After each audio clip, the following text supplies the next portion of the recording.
Hey guys, welcome to my channel. My name is Quincy. I'm the founder of Good Looking AI. In today's video, we're going to be diving into a very important concept of APIs. This video will be ideal for those who are coming into the voice AI space without prior coding or programming experience who ultimately want to become better voice AI developers. We'll be covering the topics of what are APIs, why are APIs important, and how do we even use them. And if you stay to the very end, you'll have a solid understanding of how APIs work underneath the hood and have the capabilities to create complex AI voice solutions that can integrate with various other platforms and services. With that said, let's jump right into it. Okay, so what are APIs? APIs stand for Application Programming Interface, where application refers to the different softwares or services that we're trying to work with. And the interface refers to the protocol or the set of rules of how these different services, different softwares should interact with each other. So in a simple nutshell, API refers to a set of protocols or a structure of how different software should interact with each other, where there's a request for data, and then there is a processing in the backend in the database for the data, and then there's a response return with the data that's requested. Okay, so why are APIs even important? So when building voice AI solutions on platforms like Vapi, or even Retell, or even on Make.com to build out your automations, APIs are essential because it allows us to integrate with various services, right?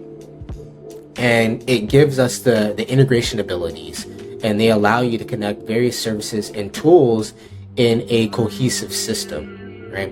And then there's also functionality extension. You can leverage specialized services without building them from scratch. So for instance, if you need to get dates on a calendar, instead of you needing to do that manually, you can just use a calendar service such as cal.com or Google Calendar, so that you can get specific dates to book appointments or search for appointments or whatever it may be, right?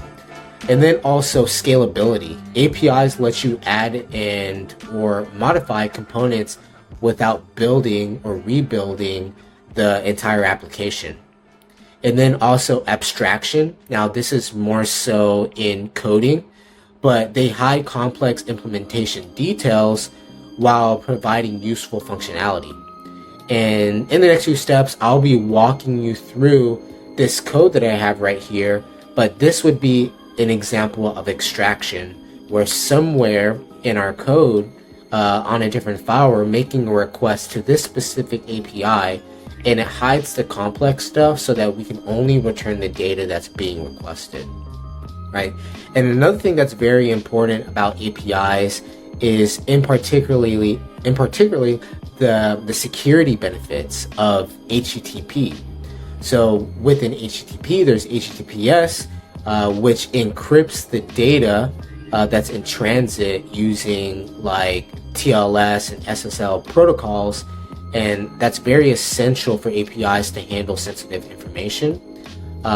Which you'll see an example of that when we jump on Make and start exploring with the HTTP modules on there.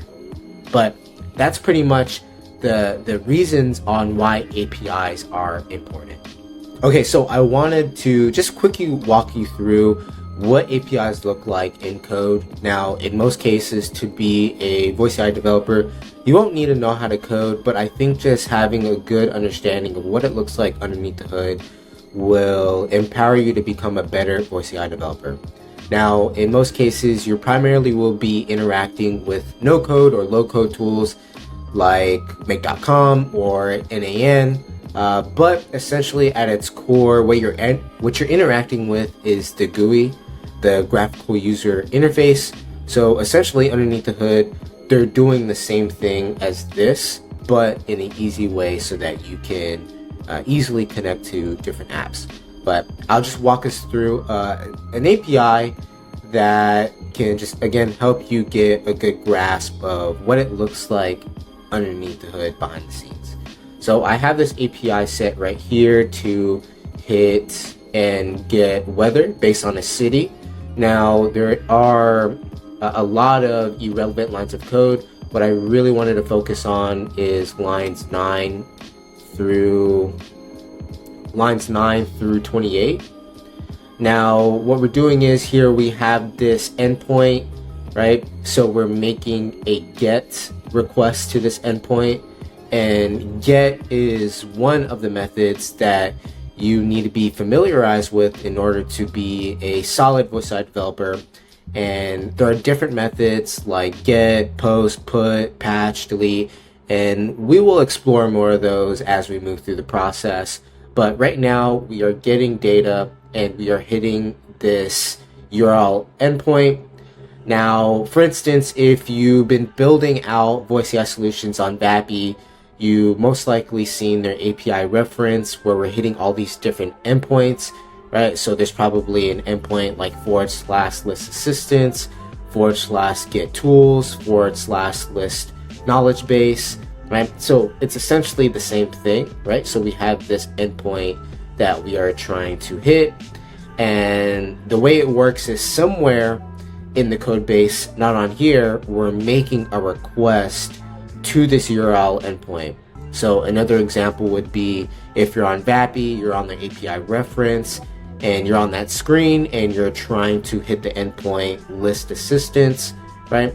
So on that page, right, the code that you're interacting with, you're making a request, right? And you're making a request to something that looks like this. Now, it's probably a little bit different because they're using like JavaScript frameworks, but at its core, it's like the same core components, right?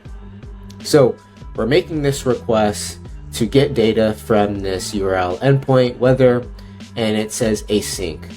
Now, if you're on Vapi, you probably noticed with the recent updates when you're building out tools, there's this new feature to toggle async.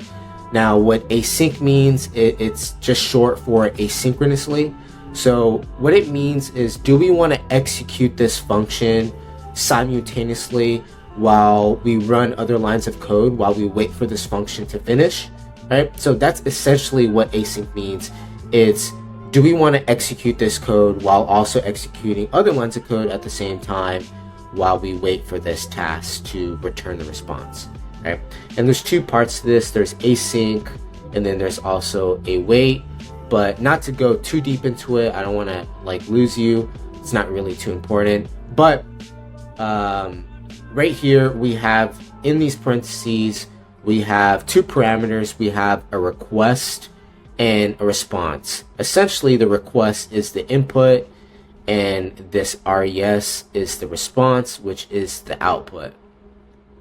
Now, a part of that request, right? So we're hitting this weather URL endpoint, and we're providing as a parameter a city, right? So we can search for the weather based on the city, right? And then right here we are doing some conditional logic. If there's no city, and then we're going to return a status code. And that's another thing to be familiarized with, are error codes.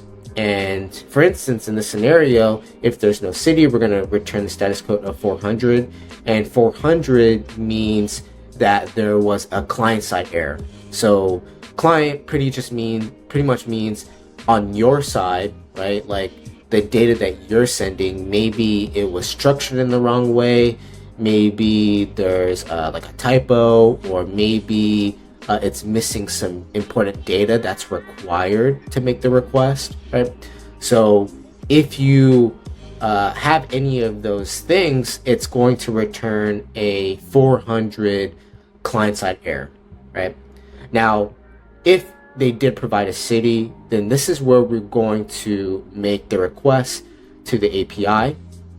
And the way it works is, so we have this get, so we're getting data from this API weather service based on the city that we're providing, right? And we're providing that in the parameter. So we're providing the city. We're also providing the weather API key for authentication purposes. And so we're making a request, and then it's going to process your request in the backend in this API service, and it's going to search for the weather based on the city that you provided. and then it's going to return that response, and that response is going to be stored in this response variable, right? So now that we have that variable with the response, with the data from the API services, and then we move down to the next line, and here we're going to get the data that's in the response, and we're going to store it in our RES, which is essentially our output. So to kind of just summarize it up, we have a request where we are sending in our API key, and then also the city that we want the weather for. It's going to process that request on the back end in the service, and it's going to look for the weather, and then it's going to return that response. Therefore, return that response right here. That's going to go back to the other area of our code base where we are making this request so that we can return it to you on the client side, render that data. Now, kind of to just provide another simple example is, for instance, you're on Vapi and you are trying to make a request to list knowledge base, right? So it's going to be a / list knowledge base. It's going to say like, hey, you also need to provide your API key. So we're going to provide our API key. You also need to provide, for instance, some other information, right? So you're going to make the request. It's going to go to a endpoint such as this. It's going to process in the backend database in the server of Vapi. It's going to look for your knowledge base, and then it's going to return that response where you will see like that status code of 200, and then you'll see all the knowledge base that you have on your Vapi account, right? So that's just kind of like a simplified version of what's really going on underneath the hood. And if for whatever reason, if the API request wasn't able to go through, and then there's just some more error handling that is being done, and the status code of 500 means that there was a server error, right? So maybe there's an error on Vapi's end that it wasn't enabled to figure out or locate the knowledge base. In this case, it wasn't able to get the weather data, so we are returning the status code of 500 back to you or wherever is making the request. Now, hopefully I didn't lose you. Again, I think it's just good to understand what APIs look like underneath the hood, so it gives you a better grasp, ultimately leading you to become a better voice AI developer. But again, you're more likely to primarily interact with low-code tools like NAN or Make.com. So the next step I want to do is jump over to Make and show you what you should be familiarized in order to make different HTTP requests to different services so that you can create more powerful and complex AI voice solutions. So let's jump over to Make and start exploring that. Okay, we're on Make.com, and Make easily allows us to connect to over 2,000 different applications to easily integrate with different platforms. Now, what if you're building a specific project or a specific scenario for a client where they don't have that module for the service that you're trying to connect to? Well, this is where understanding how APIs work and knowing how to work with the HTTP modules to connect with various services that they don't have specific modules for on Make.com, right? Now, what is HTTP? HTTP stands for Hypertext Transfer Protocol. And if you remember, API stands for Application Programming Interface, where interface refers to the structure or the rules of how these different softwares, how these different APIs should interact with each other, right? So that protocol, those rules, is HTTP. And in order to effectively be able to use HTTP modules and be able to make these HTTP requests, you do need to understand and be familiarized with 5 core concepts, which is the URL, the method, the headers, body, and the query parameters. If you can understand these 5 core components, you will easily be able to connect with various apps, even though if they don't have that specific module, right? So I wanted us to just walk through how we can start using these HTTP modules to make requests to various services. So first off, if I open like create a new module and click on HTTP, we can see that there are all these various actions that we can do. Now, 90% of the time of being a voice AI developer, you're primarily going to be using make an API key auth request and then also make a request. And in the next few steps, in the next few minutes, I'll go over which one you should be using and what are the best cases to make sure that your scenarios are safe and secure with some of the data that you're going to be sending through, right? Now, what I want to do is just create a simple request to this time API docs where we're going to get the time based off the time zone, right? So if I go back to here and I open this up, we can see, as I mentioned, the URL, method, headers, body, and the query parameters. See, these are all here. These are all important pieces of data that you're going to need to work with on a day-to-day basis as a voice AI developer if you plan to integrate with various apps with this HTTP module. Now, if you go back to this documentation, another thing I want to point out is knowing how to read docs as a voice AI developer is going to be crucial. It's essentially going to be your guide or the instructions, the owner's manual on how to connect to their service. So if we look right here, we have a method of get. And another thing to be familiarized is the different methods that there are. And there are 5 core methods that you want to be familiarized with, right? So the first one being is get. So this is to get data from the database. And then there is post, if you want to create or send data to the database. And then there is put, to update data in the database. Patch, to partially update data in the database. And delete, which is pretty self-explanatory, to delete data in the database. But in this scenario of hitting this API, we're going to be using get. And we can see right here, we have this URL endpoint. So very similar to the code that I broke down in the previous step, in that guide or in that piece of code, we had an endpoint of /weather, right? So for instance, on make.com, we're going to be making a request, sending over some pieces of data to this URL endpoint. It's going to process the data and get the data based off of the time zone, and is going to return that response back to make, very similar to what I broke down in the code previously, right? So let's just dive a little bit more into this documentation to see what we need to use this API service. So again, we have the get, we have this URL endpoint, we have this query parameter, right? So we're going to filter the search in the database based off of this time zone, right? And then also this curl, it's pretty much explaining everything we need to set up the request. So the only things that we really need is just this URL. And just to break down this URL so you're familiar, so this is going to be the base URL, and then the / all the way up to the zone is going to be the endpoint, and then everything after the question mark is going to be the query parameter, right?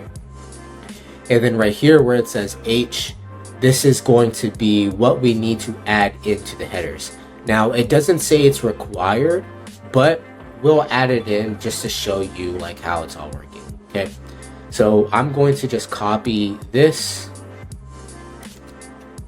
go back to make, and then I'm going to paste this right here. And then the method is of type get, and then headers, I'm going to add in this accept.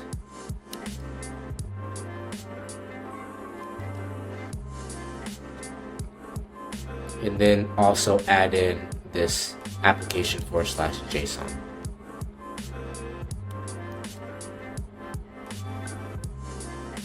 Okay, and then let's just go back to the documentation. So we just need this URL, and then also this header, and yeah. All right, so let's go ahead and also toggle this to yes. So we want a parse response so that when we get the data back, make formats it in a clean way so that we can easily read it. All right, so that's pretty much all we need to do right here. So let's save this and let's run this module only. Okay, so we got the return response and we have a status code of 200. Now, another thing to be familiarized with as a voice-AI developer are the different status codes that you're going to get on a day-to-day basis. So a status code of 200 means that it was a success. If you get a status code of 300, that means redirection. Maybe further action needs to be taken. If you get a status code of 400, as I broken down earlier, that means that it's a client error. Maybe the syntax is not correct. Maybe you're missing important data, or something wasn't set correctly on your side. So it's a client side error. And then if you get a status code of 500, then that means that was a server side error. So in this case, this could have been like maybe the server where the weather data's at wasn't successfully able to return the response back. So that would be a server error, which would be more so outside of our control, right? Now, if we navigate into this data, this is where we're going to have the whole response, what we primarily want to look at. So we have the year, the month, the hour, date, time, date, and the time, right? Now, next, what I want to do is format the request in a slightly different way so that you can understand a little bit more about the query parameters. So if I close this out and I open this up, we can see, again, earlier I stated everything after the question mark is the query parameters. Now we can have it here, or what we can do is we can add a query string, add a parameter where we add this time zone. Paste that right here, and then this Europe, Amsterdam. And then I'm gonna delete this %, 2F, put a /, and then let's see, let's delete all this after the question mark. Okay. So I'm gonna hit save, and then I'm gonna run this module again. And as you can see, it worked the same way. We just formatted the request in a slightly different way, right? Now, what if I were to send data incorrectly somehow? So let's say I put in, I delete this E and I hit save and I run this module. So we got a response back of 404, so it's in the 400 family, meaning it was a client-side error. So something that we sent over, right, some of the data was missing something. It was maybe a typo, maybe it's missing something that's required, or something that we sent over wasn't sent the right way, right? So that's just an example so you can see what like a client-side error looks like. Now, I'm just gonna rename this just to keep it all organized. Oops.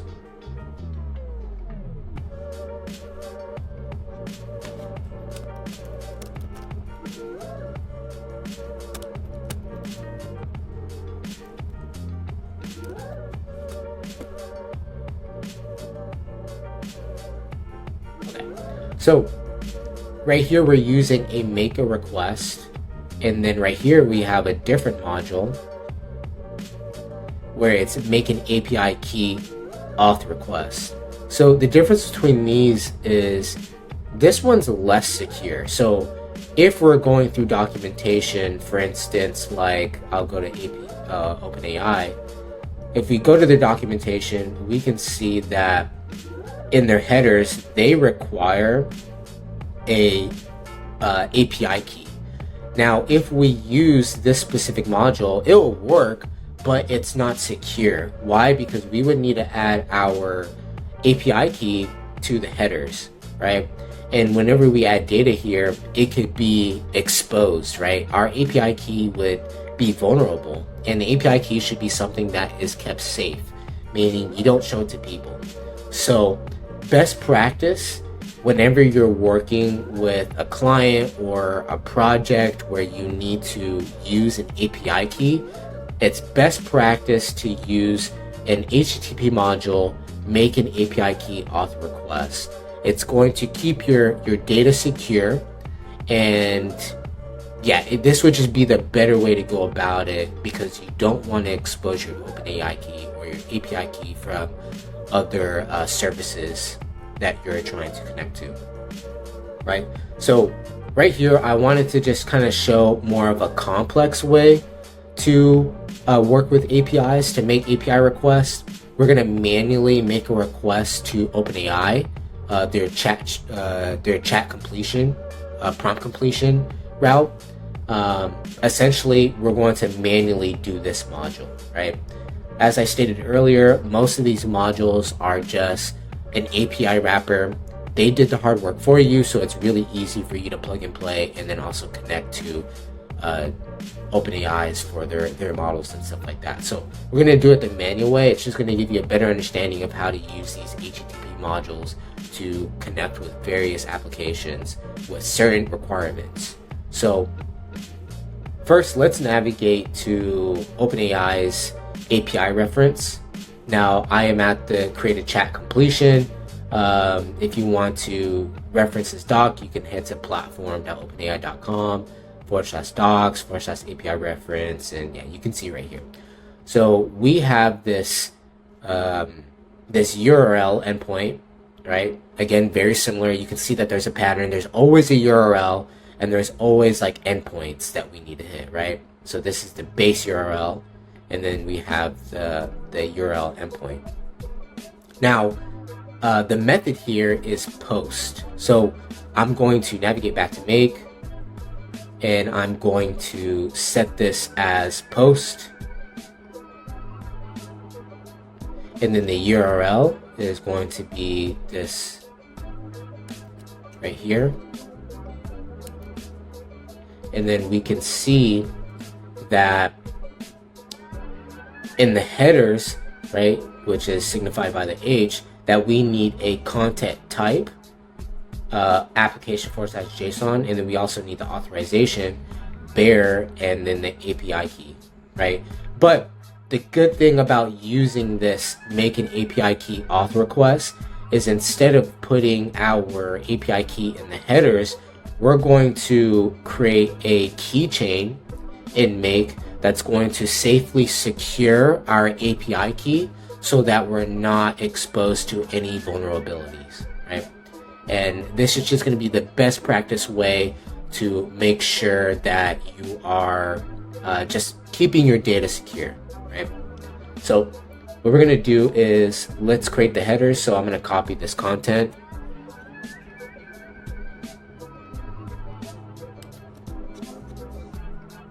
And then also this application JSON.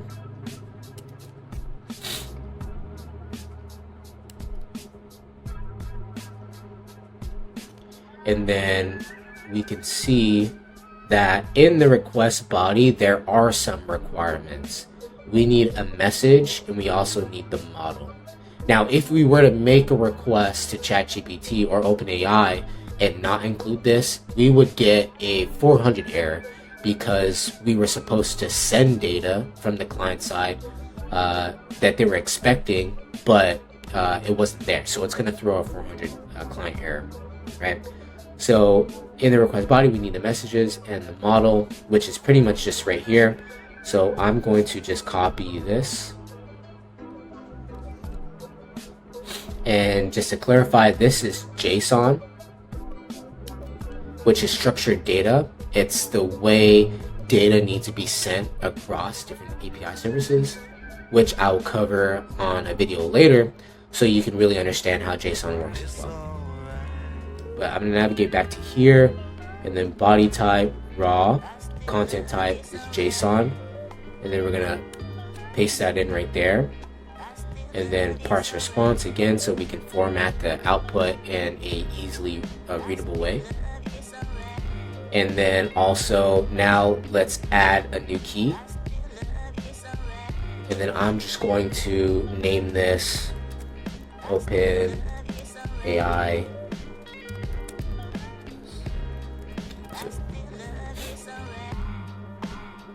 And you want to make sure that you organize the name in a good way, because this is going to be a keychain, and you want to be able to easily access the key based off of the HTTP request or the service that you're trying to connect to. So it's good naming convention, what's it for and what's the name, right?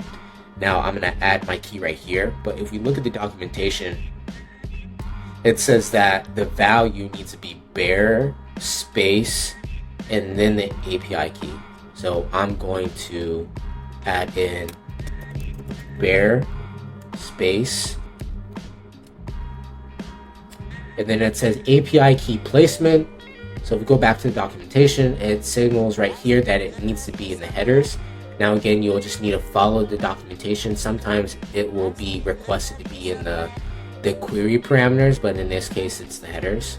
So I'm just going to leave it in the headers, and then the API key parameter name. So right here it says the parameter name should be authorization, and I'm going to swap this out right here. So I'm going to create. So we have the API key, we have the URL endpoint, we have the type, which is the method type of type post, content type, application JSON, and then we have the required model and the messages. So now I'm just going to save this and let's run this module.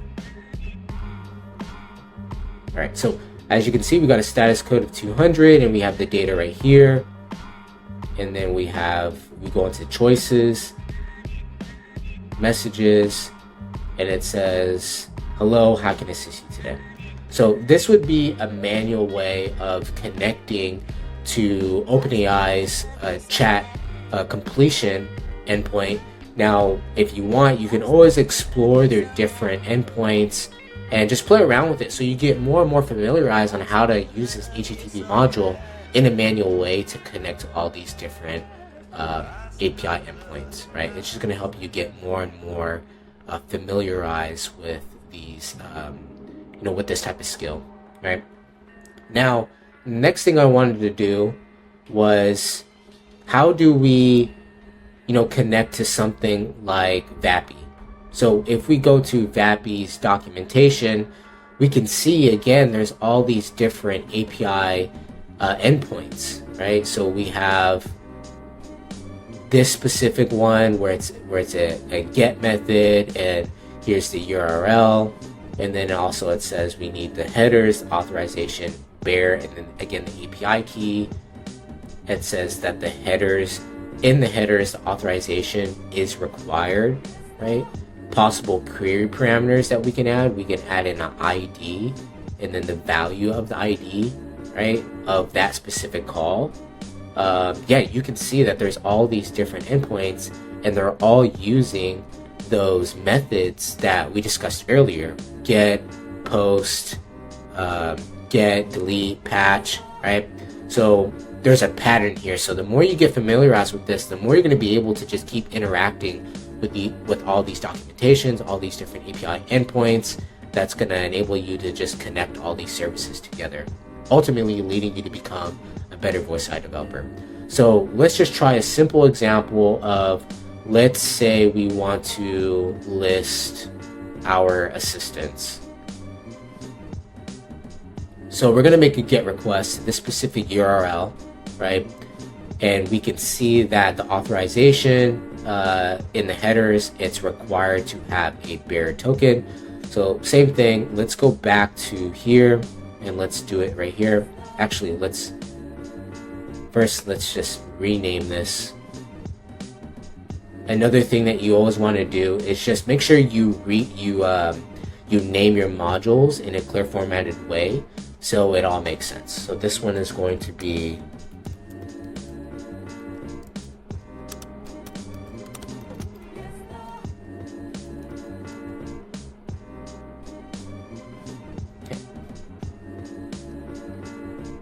So now let's open this up. Let me drag this to here. And again, I'm going to let's set up the URL. So I'm going to copy this.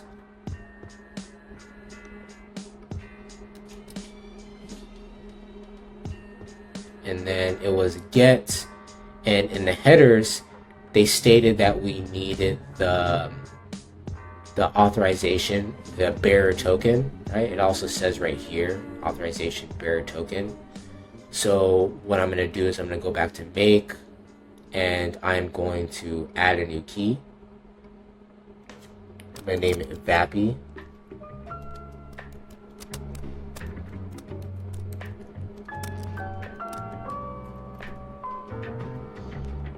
And then we need to add the bearer in the headers. And then this one said it was authorization.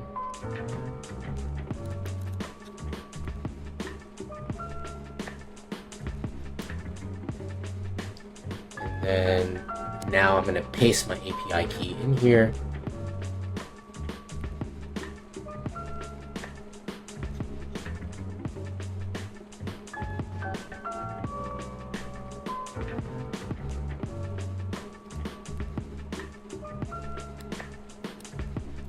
Then I'm going to hit save or create. Okay, so let's just verify, make sure we have everything. So we have the authorization, we have the get method, we have the URL, and then let's also, let's just leave it like that so you have a good idea. So now I'm going to parse response to yes, then I'm going to hit save, and then now let's just run this module only. Okay, so we got a status code of 200.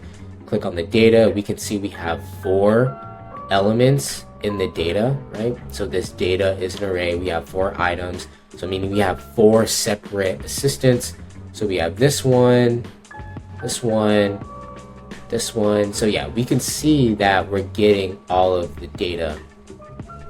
And yeah, so again, because we're dealing with an API key, it's always best to create a keychain with the API key so that we're not exposing our data in the headers, right?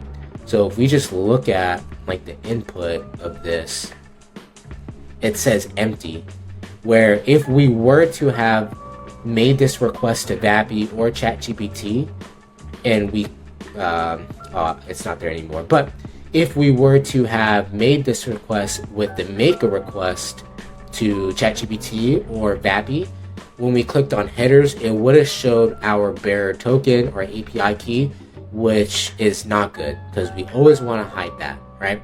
So hopefully me breaking down these examples, you have a better understanding of the different HTTP modules that you should be using, when you should be using them, and how we can keep our data secure, our API key secure.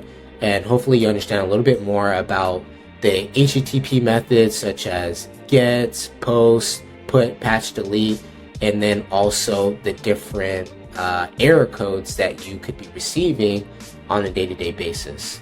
Now, I wanted us also to explore an API testing tool, which is Postman, which again is just going to give you more knowledge to empower you as a voice AI developer. So let's jump over to Postman, and I'll show you a little bit on how to use that, on how you can test your APIs. Okay, so right now we're in Postman, and if you're new to Postman, it's essentially a very powerful tool that I believe every voice AI developer should be utilizing when they're creating out their AI assistants that need to integrate with various APIs. It's a API testing platform, and getting familiarized with this is, again, just going to help you become a better voice AI developer. Ideally, you don't want to be using make.com to test out different API endpoints as we were. We want to use make.com to do something with that data, right? You know, create scenarios, create automations. But if we need to test out APIs, different routes, and then I would recommend using a tool like Postman. So I wanted us to jump on this platform, quickly go over some scenarios very similar to what we did on make.com to help you get more familiarized with this tool, right? So I'm going to navigate to new, and again, we're going to be making HTTP requests. And let's say we go back to the documentation and we want to list our assistants on our Vapi account. So we can see it's a get method, and we have this URL endpoint. So I'm going to copy this and then go back to Postman, and I'm going to paste it in right here. And what's cool about Postman is if we just paste in the URL, we can navigate to authorization and we can place in our API key right here. And let's do that. So I'm going to navigate back to Vapi and get my API key. Go back to Postman, paste this in, and then let's hit send. Okay, so we got that 200 status, and we can see right here we're getting all the assistance in our Vapi account, right? So pretty neat. So instead of doing it through make.com, it's better to do it on a platform like Postman, because if we use make to keep testing on our APIs, we're just gonna incur a lot of operations costs, because there is a cost to making requests or doing actions on make.com. So getting familiar with this platform is going to be super beneficial for you if you want to become a solid voice AI developer, right? So now, what are some other use cases? Let's say we have an assistant that we want to update, right? So based off of the different methods, right? So let's navigate back to Vapi. So let's say we have assistants and we want to update an assistant. So as I mentioned earlier, there's put and then there's also patch. So in this case, we have a patch method to update an assistant. So we have patch as the method. We have this URL endpoint where we also need to provide the ID of that specific assistant, which is required, right? And we also need a authorization bearer token, again, that is required. So what we can do is, let's see, I want to update a assistant that I have. Let me go back to my assistants. And let's say I have Luna, and I'm not liking Luna's name. I want to change Luna's name without having to do it on here. Let's say I want to interact with the assistant via API, right? So this is what I'm going to do. So I'm going to grab the ID,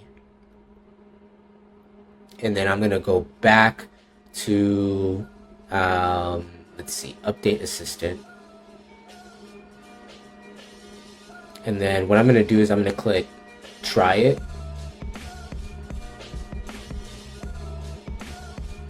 And I'm going to paste in the ID right here, and then also paste in my API key.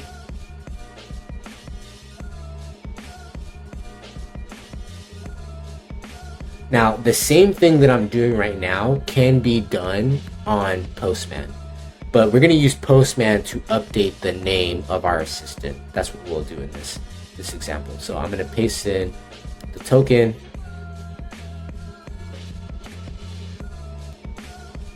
And then I'm going to send request. So we can see right here, we have the JSON code for that specific assistant. I'm going to copy this, and let's see, let's close this, and then let's make a new HTTP request, right? And then in the body, it's going to be raw and it's going to be JSON. So we're going to paste it right here. Now we have the JSON code for the assistant, and now we just got to update the method and also the URL endpoint. So let's go back to here. This is the URL endpoint, and let's paste this, and it's upchai patch.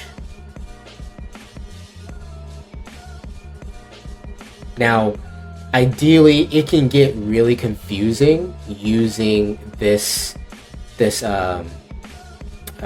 text formatter or whatever, the graphical user face on Postman. So ideally, you could also use like a JSON formatter to help you out a little bit. So let me just recopy this, paste it right here. right? So this is what it was previously, and then let's just make the updated version on this side. So we want to change the name from Luna to, let's say, Natalie, okay? And then also we can change it right here to Natalie.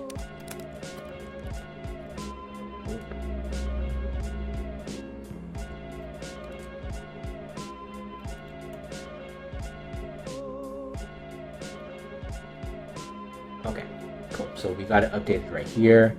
And then now, let's copy this. Let's go back to Postman and let's just update all of this. Now, also we're going to add in our authorization, our API token again. So let's go back to here and then grab this. And then let's click on Postman and then let's paste it right here. Okay, perfect. Now let's go back to the body. Now there are going to be some things that we need to take out of here. I believe it's the org ID, created at, updated at. I don't remember off the top, but let's just send it. It'll let us know. It'll throw us like a 400 error. So let's send this. And it says property ID should not exist. Okay, so let's delete this. Org ID should not exist. Created at and updated at shouldn't exist. And then is server URL secret should not exist as well. So this one, and then we also want this trailing comma right here. So there we go. So now that should be good to go. Now let's send. All right, so we got a status code of 200, and we can see that now the name is Natalie, and also it reflects right here, you're Natalie. So now let's go back to Vapi, and again, we can do the same thing on Postman, where we can get that assistant based off of the ID, and it should show us the up-to-date assistant with the name of Natalie. But we'll just do that on Vapi right now. So let's get assistant, and the ID is going to be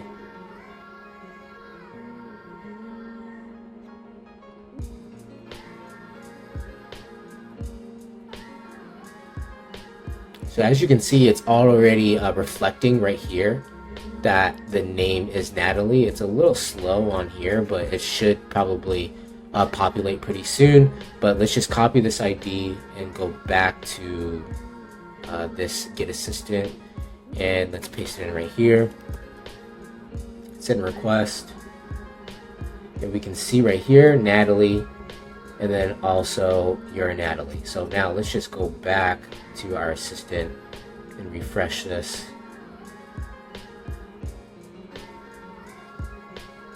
Okay, so now it's reflecting Natalie, Natalie, and Natalie, and we all did that with Postman, right? So as you can see, we can update, we can even delete assistants, we can even create assistants if we know the structure of the JSON that's needed, which you can always just refer to the documentation.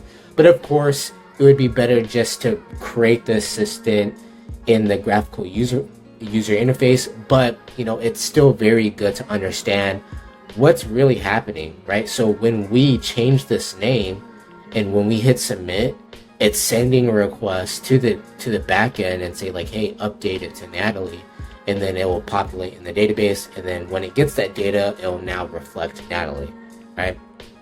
Now, another example that I wanted to showcase is, what if we are building out a voice AI assistant and we always need to call up the assistant, right? Maybe we're doing some testing, we're making sure that it collects the right time. Let's say for in this example, we are trying to create an appointment booking system, and we want to make sure that it's working correctly, right? So a lot of the time we're going to need to call up the assistant, wait for the data to get sent to this webhook, and then like, let's say something's not working, right? So we need to call it up again. And every time we call our assistant, we are literally lowering using credits on our account. So the way around that, again, is knowing how to test out APIs with tools such as Postman, right? So let's do that. Let's use Postman so that we can prevent us always needing to call our AI assistant to making sure everything works well. Now, I am going to need to call the AI assistant once so that we can send data, but then we can manipulate that data so that we can keep testing out the scenario on Make without needing to manually call up the assistant every single time. So I'm going to call up the assistant and let's see how we can do this. Okay. So I just called up my assistant requesting to book an appointment. Now, what if somewhere in the scenario or somewhere in the AI assistant's response, there's a bug or something's just not correct? Well, you would probably try to fix the error somewhere in your scenario or in your system prompt in Vapi and try calling it again and again and again until it works. But every time when we call the assistant, we're using money on our account. So to prevent that, what we can do is test out our scenario along with Postman, the API tool, so that we can prevent calling our AI assistant up all the time. So I'm going to show you how to do that. So if we click on right here, the webhook, and we click on the one, now we can see that we're getting the whole message and all that stuff. But what we want is we want to download the output bundles, right? And then we can just copy this whole thing. I know it's like really long, but let's copy it.